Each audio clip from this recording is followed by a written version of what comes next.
Support comes from the Missouri Forest Products Association, committed to conservation and careful management of the state's forests to make them more resilient and better habitats for wildlife. ChooseWood.com. Welcome to St. Louis on the Air. I'm Don Marsh. Most of us who live in this region appreciate its rich history, and we appreciate it to a very large degree thanks to the Missouri History Museum, a first-class repository of historical artifacts and information.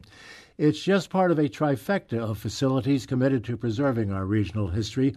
All are under the administrative umbrella of the Missouri Historical Society. It has its own history. Joining me in studio to talk about this very important regional institution are Dr. Francis Levine, President and CEO of the Missouri Historical Society. Nick Hoffman is its Managing Director of Education and Visitor Experience. Thank you both so much for being with us. Great to have you. Thanks. You. It's great to be here with you, Don. Fran and Nick, I have to thank you both, as I mentioned before we went on the air, that you have provided so many guests to this program. We're very appreciative of your institution and the people you have there. Thank you. We have a terrific group of curators, archivists, exhibition designers, educators. You know, it's the team that makes all that great work possible. How many? Go ahead, Nick. Oh, they all embrace our mission. We love sharing local history, so any opportunity we can get, we take advantage of it. Fran, how do you describe that mission when you're out and about and talking to people? My elevator speech? Yeah. You know, my elevator speech is the Missouri Historical Society. As you said, we are the museum, which does exhibitions and programs, our library and research center, which houses our collection and does public programs, really teaching people about archival research and allows people to take some genealogy classes, and then the Soldiers Memorial, which will open in November. So each of those entities allows us to present the stories of people who have lived here over time. So that's not a very good elevator speech, but it's what we do. Each of our locations allows people to have access to different types of perspectives on the past and to find their own stories there as well. Nick, how do you approach your job in terms of visitor experience and education? Well, what we really love to do is work with the community. We consider all aspects of the community our collaborators. We're always working with churches, nonprofits, local universities to really build the types of stories that they want to share. It's our goal to really talk about St. Louis's history with its richness, its diversity, its complexity. So everything we do, whether it's K through 12 education, community programs, or even just making a welcoming environment on the floor to all of our guests, that's what drives us. That's our mission for our organization. Both of you have been at other places doing this kind of work. How does and every place has its own history, of course, right. But Fred, how does St. Louis stack up in terms of the richness of the history in this part of the country? You know, it's a fantastic history, going back, of course, to prehistory, to the settlement of the Mississippi River and the confluence area. For me, it's the confluence that serves as a kind of metaphor for what we have, the confluence of many different people over time, many different cultures who came to live here, and to embrace that complexity of that confluence. I think it's a pretty remarkable history. And you've come from Wisconsin? Wisconsin, Appleton, Wisconsin, home to Harry Houdini and Senator Joseph McCarthy, that McCarthy. But I just love learning about local history. I've been here for about a year, and every single corner, every neighborhood, every house, even your running path, that's part of our new brand taglines, everything has this really rich story that we want to help share with the community. You know, you can enter St. Louis history through its music, through its food, through its architecture. And so we love having those resources to tell that story in our three locations. Yeah. How long does it take you to become familiar with a new place? I mean, obviously, I've been here a long time, and I'm still not totally familiar with it. But with the job that you have, presenting this history to whomever, you've got to become pretty familiar with it yourself. You know, for me, I had several entry points in my academic life. So, you know, the archaeology, I knew about the Mississippian cultures, and so the archaeology I could connect back. And then, of course, the very immediate connections between Missouri and the American West through we are the gateway to the West. So a lot of the same people who I studied before, I could actually see where they came from, how they lived. But it took me a couple years to get comfortable. Yeah. And, of course, our collections at the History Museum are so fabulous that you get engaged immediately when you get to work with the material that we have. And, of course, you came here from one of the places people who were going through the gateway to the West were heading for, Santa Fe, correct? Yes, correct. An entirely different part of the country, needless to say. But so connected to Missouri, so connected with our military history, and our Santa Fe Trail. I now tell people that the Santa Fe Trail started right here on the banks of the Mississippi River. Yes, I know Independence and Arrow Rock have important places, but without that trade route of the Mississippi River, we would not have the stories of the Santa Fe Trail. One of the stories that I've heard is that Mexico, Missouri, before it became Mexico, Missouri was just a sign on the road pointing toward Mexico. I've heard that story, too. I don't know how many of them went to Appleton, Nick, but maybe more than a few. Yeah. Appleton was really a fun place to work. But as a historian, we look for those patterns as they reemerge, especially in Midwest history. Strong history of immigration all over the Midwest, politics, military history. So as a historian, I look for those patterns wherever I'm working. And St. Louis certainly has rich aspects to all of that. So there's always some familiarity. And I worked a long time in Milwaukee, too, working on my master's degree. And there's a lot of similarities being larger Midwest cities that had that strong immigration push that identify their city. It's also the manufacturing history. It's so big. Almost It's any big. place you go in the Midwest, and even on the Santa Fe Trail, we hear about the bricks, the window panes, the cast iron fronts. So much of that was made here in St. Louis and in Missouri, and then shipped to different parts. So I say now all trails lead back here to St. Louis. And of course, Milwaukee and St. Louis do have that beer connection. That's right. Yes, there is always that. Fran, what about this rebranding? What exactly is going on and what's involved? I think we are taking the opportunity to really tell our own story. And to talk about our emphasis on local history, connecting the local, the regional, and connecting our 3 locations under the umbrella of the Historical Society. So we have a new tagline, which is Find Yourself Here. And it's Find Yourself in the stories that we'll be telling at Soldiers Memorial. Soldiers will be opening in November, and that gives us a 3rd location. So it was the optimal time to begin to look at who we are, and how all this brand, we call it the brand awareness campaign. So really thinking about what it means to be the Historical Society and who we are to the community and to our visitors. And what sort of a campaign is that going to be? I mean, is it going to be television and radio and newspapers? All of the above, and programming, really letting people know about our educational programs as well as our exhibitions. Exhibitions are just one way to experience the Missouri Historical Society. There's also the research aspects, the genealogy programs. So it's really trying to create that message that we're transformed, that we are very different now than we were a couple of years ago, and that it's having these 3 locations that brings us together in a pretty comprehensive look at our history. And I think it's really visible on our website. We have a wonderful new website that really demonstrates that brand. I encourage everyone to go to mohistory.org and really do a deep dive on the site. You can learn about soldiers, the LRC, the Library Research Center, and the Missouri History Museum.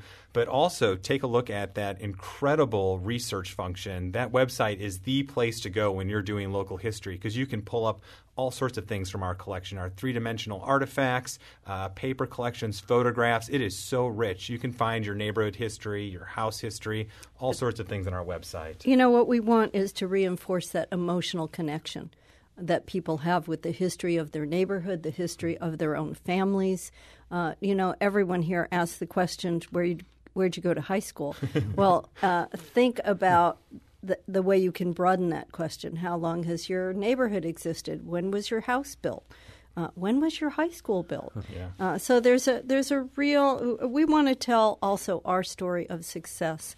Nationally, we are so well known for the programs that we are doing in history, and the breadth of our programming and our identity, that we want people here in the community to recognize there's more to us than just an exhibition. You talk about national positioning.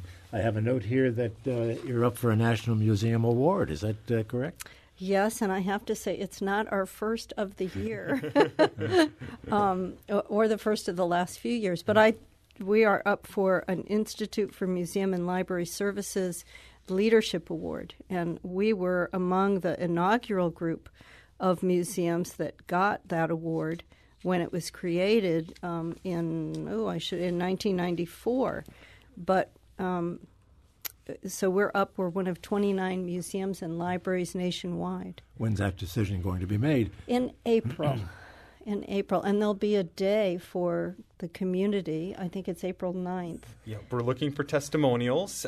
So if folks could support us by going online to Instagram, Twitter, Facebook, any social media platform, and share their stories about local history and the Missouri Historical Society. And there are some hashtags that we encourage people to use. Hashtag share your story, hashtag find yourself here, and hashtag IMLS medals. That's part of the really great program, is getting that wording out, that messaging. We'll put all of that information on our website. I have to take Great. a break now. We'll do that. STLpublicradio.org is that website. We're talking with Dr. Frances Levine, President and CEO of the Historical Society here, and Rick Hoffman, who is also with that facility and that organization. Back in just a few moments. This is St. Louis on the Air on St. Louis Public Radio, 90.7 KWMU.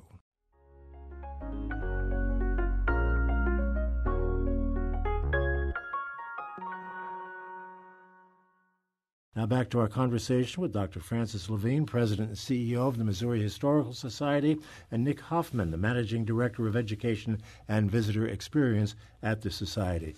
The family come back to you because you left out one. You left out one award that you're kind of proud of. We're very proud. Last year in 2017, in May last year, we received the American Alliance of Museums' very first ever award for diversity, equity, accessibility, and inclusion. That's a big deal for us. We had about 4,000 museum professionals from all over the country, all over the world here last May, and it was during that conference that we received that award.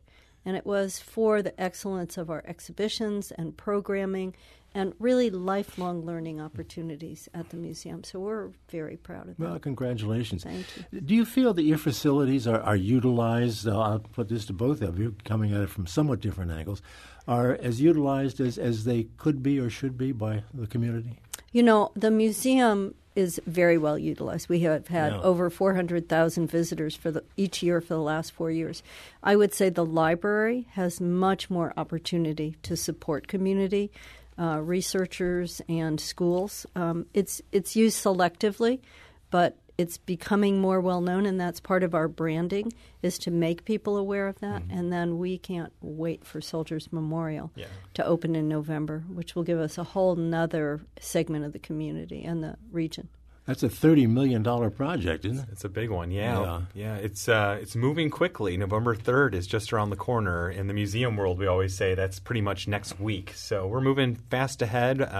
Construction's almost wrapped up on the physical aspects of the building, and now we'll really start focusing on installing the exhibits. So it's becoming a living, breathing museum again. How is it going to be different from the facility that we've known for so many years?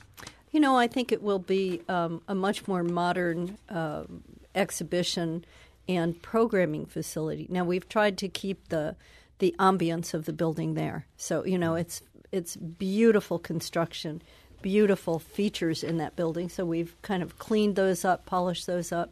But the building, for the very first time, will be accessible, ADA compliant. Mm-hmm. And we've really reunited the Court of Honor, which is the World War II memorial and subsequent wars that are recognized there, with the World War I memorial building itself. So we've made a more cohesive campus. We've cleaned it up because the building just needed attention. The HVAC system will allow us to have heating, air conditioning, cooling, and climate controls for all the exhibits. And we've doubled the amount of exhibition space. So the downstairs part of the building, which was primarily offices and back of house functions, will now have a changing exhibition gallery. So I think it'll be much more vibrant, much more vital, and will be fully accessible and programmed. You know, we'll have some great programs and great staff working there. What are we going to see when we enter the building? Well, we're really excited about some of our new exhibitions, and we can't go into too much detail yet, but our core gallery is called St. Louis in Service, and it covers the two main wings of the main floor of the building, and it's going to cover everything from the American Revolution right up to the present, and it's what we do best, telling all those really intimate, sometimes hidden pieces of local history. So people are going to see really great collections. The narrative and storyline for all of these veterans are so powerful, and we're going to be able to share that in a really new state-of-the-art exhibit.